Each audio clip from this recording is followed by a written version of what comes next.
you guys. Good evening, good afternoon. I ain't said that in a while.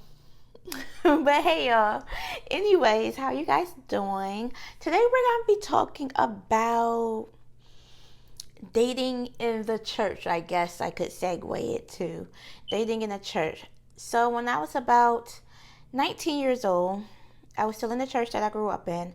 The church that I grew up in since I was about 7. I think I was like 7, 8.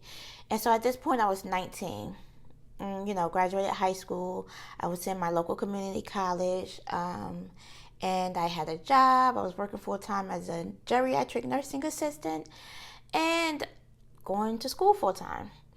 So I met this young man, and mind you, I grew up in this church, so I know all the kids.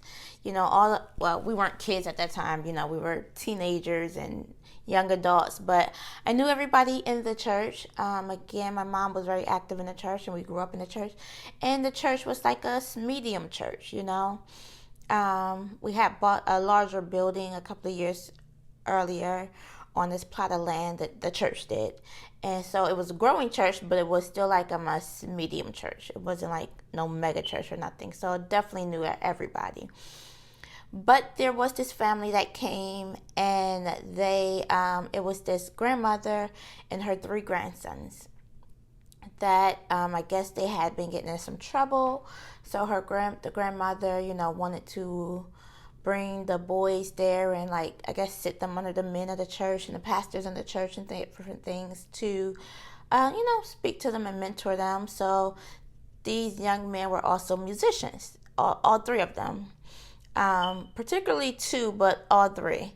One played the bongos, one played the keyboard, and the other one played the drums. So these young men were all younger than me, but the one that played the drums, he was the oldest one. He was 17. So he was definitely handsome and all of that good stuff. And I became friends with all of them, really, friends with all of them. And because mind you, I was 19, he was like 17, the other one was 16, 15. We was all teenagers, and he actually became friends with another guy that went to the church that was also the drummer. And, they became like best friends. And I was really cool with the other guy. So we started getting to know each other, all of us just in general. And this guy in particular, he liked me, but I was like, yeah, I am not, okay, I'm not. You are 17 years old in high school, and I am a grown woman. I am 19, I'm in college, I drive, I have a full-time job. Like, boy, I pay my own cell phone bill. So I am fully grown. That's hilarious. Anyways, into getting to know him more, I'm like, oh, wait a minute, he is kind of cute, and I do like his little style, and the way he plays the drums is fire, so I start to get to know him a little bit more. And he also knew the Bible. Now, y'all, can we say even the devil knows the Bible? Okay, because this boy, he knew the Bible. So we're getting to know each other, and I was so impressed because I was never one to know scriptures. Like, even now today, like, I can tell you what happened because I have read through the whole Bible just last year, and I'm doing it again this year. So I know the stories. I know what happened in the Bible. I have a good recollection of what the Bible says, but don't ask me for no scriptures. I can tell you what it say, and then I can Google where in the Bible does it say da da da da da. Okay, because I do not know nothing off the top of my head. And so he knew scriptures and things like that. So I'm like, oh, he must be really into the church. This is a good one, And so I met his mom and everything, and she seemed really nice. And, She seemed like she was really in the church too. Like we said, even the devil's in the church. But um but we started dating. We started talking and we started dating, and I saw that he was in a very toxic household. And so me thinking I'm grown and got it all together, I wanted to help him to get, out of his situation. I helped him and I cared and I thought it was a problem, but this is the red flag. And when we say listen to red flags, we need to listen to pay attention to red flags and don't just take it. So at this period of time in my life, my mother was she engaged? She was seeing somebody. I don't know if she engaged or soon to be engaged. My brother, he had his girlfriend, and they moved out, and they got an apartment together, and she was pregnant, or maybe she just had the baby or was just pregnant or something like that.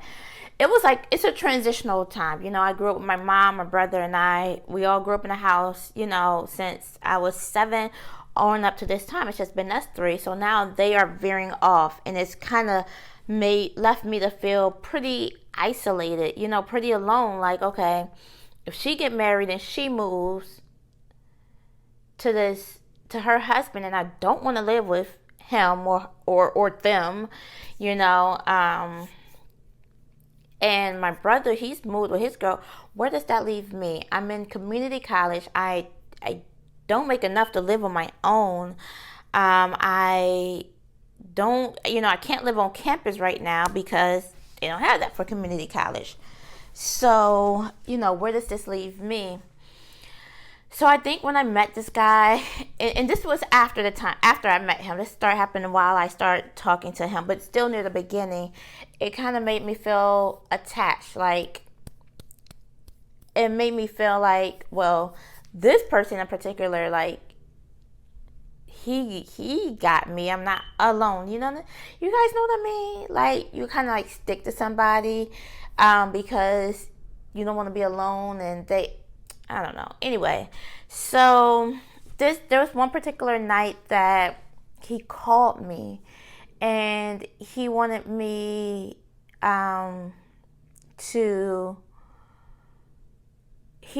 he called me, and he was saying, like, I can't handle it no more. I'm gonna kill myself. I just can't do this no more. I can't handle it. I da da da da da. Whatever he was saying, he was threatening to kill himself. And I'm like, oh my gosh, no, don't kill yourself. I'll be there. I'm on my way. Don't do anything. And I was really worried that this guy was gonna literally kill himself, because he was going through a lot in his household, And I was so distraught and so worried. So I left out the house. It was the middle of the night. I kind of like snuck out because I probably shouldn't have been leaving out that time of night. And I just drove over to his house real fast. It probably was maybe about 15, 17 minutes away, something like that. And I was like, I'm here, don't worry about it. And he was living in the basement of, his mom's townhouse. So I snuck around back, and I was like, I'm coming. We can talk it out. Please don't hurt yourself. Blah, blah, blah. I was so concerned. And when I got around back and I kind of like looked through the window, he had like there was a sliding door in the basement, and I kind of like looked through the window as I'm still on the phone with him, and he's still talking about, oh, I'm gonna kill myself, da da da, I can't handle it no more. This boy was in the mirror brushing his hair. Like, I could see the bathroom through where I was. Like, I could see through the window through the bathroom. And he was brushing his hair, trying to make sure he looked good for when I come. But he was still on the phone with me, acting like he's just about to end it all. Like, acting like he's in the corner with a knife to his arm or neck or whatever, about to cut himself. But really, as he's telling me this, I can see him in the mirror brush his hair to look good. That should have been my red flag to run run, run as fast as I can. I should have walked away. I should have turned around and left right then. And I saw how manipulative it was. But I was such in I guess, a broken, lonely place that I told him that I was outside, and then he stopped brushing his hair. He dropped it. And then I didn't let him see that I saw him. And then he came and he just put back on the show like he was not just completely fine in the bathroom. So, that was the red flag. That was the manipulation. And, I stayed there with him that night and I talked to him, not about what I saw, but about how he was feeling. But really, it was just all an act. It was all an act to get me there, And I don't think I ever told him that I saw that, but that was before we was even in anything so deep that I could not walk away then. But I felt like if I walked away from that, I would be so alone in this next journey that I was going into that I just accepted it. And so he and I again wanted to be, Captain Saver, and I wanted to save him from his house. I wanted to, get him from his bad, terrible situation, and I let him move with me and my then best friend and her boyfriend. So we began to shack. It was me and him in the room, and then her and her boyfriend in the room. 2-bedroom apartment that she subleased from her cousin. And we all lived together, and it was very, very, as you can imagine from that story, such a bad decision that I made. He was very manipulative, very verbally abusive. One of those guys that don't have a pot to piss in or window to throw it out, and you're doing, in hindsight, better than him. He was still in high school, but actually dropped out of high school.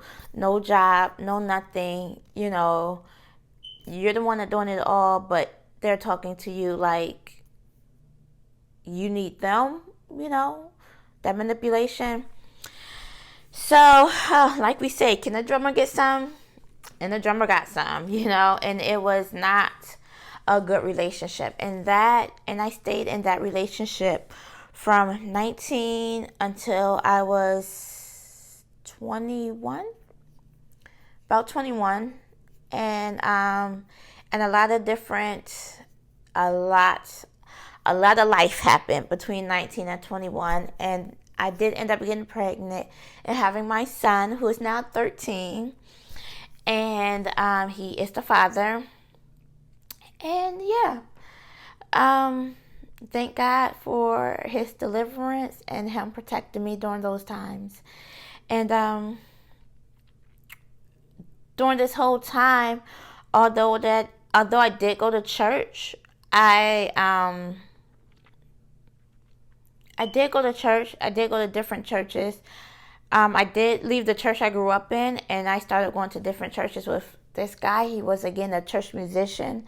So we did stay in church, but I never really, I considered myself saved, but I clearly wasn't really saved. And I was just kind of going through the motions, but not really, not asking God for help, not looking to God for help, and trying to do things on my own and figure it out on my own. And it ended me in some horrible places, not leaning on God or into God or seeking God and trying to figure it out. So, that is the story time for now. That's how I met my son's father. That is how I, got into a church relationship, ignored the red flags, and got in some bad situations. And I will continue to talk the next time about some of those bad situations I got into and how I got out of it, and continue to go through this journey with you guys. Well, see you. Thanks for listening. I will see you guys next week. Bye. Hey, y'all. I just wanted to come back to tell you guys that you are literally never alone. It is just the trick of the enemy to make you feel alone, to make you feel like you have no one else around. You are isolated, you are by yourself, and he wants you to be in that isolated position, to get yourself in these seemingly impossible situations to get out of, and make you feel like you're trapped, and make you feel like you have no one. And that is not true. That is not true. You always, always, always have an out.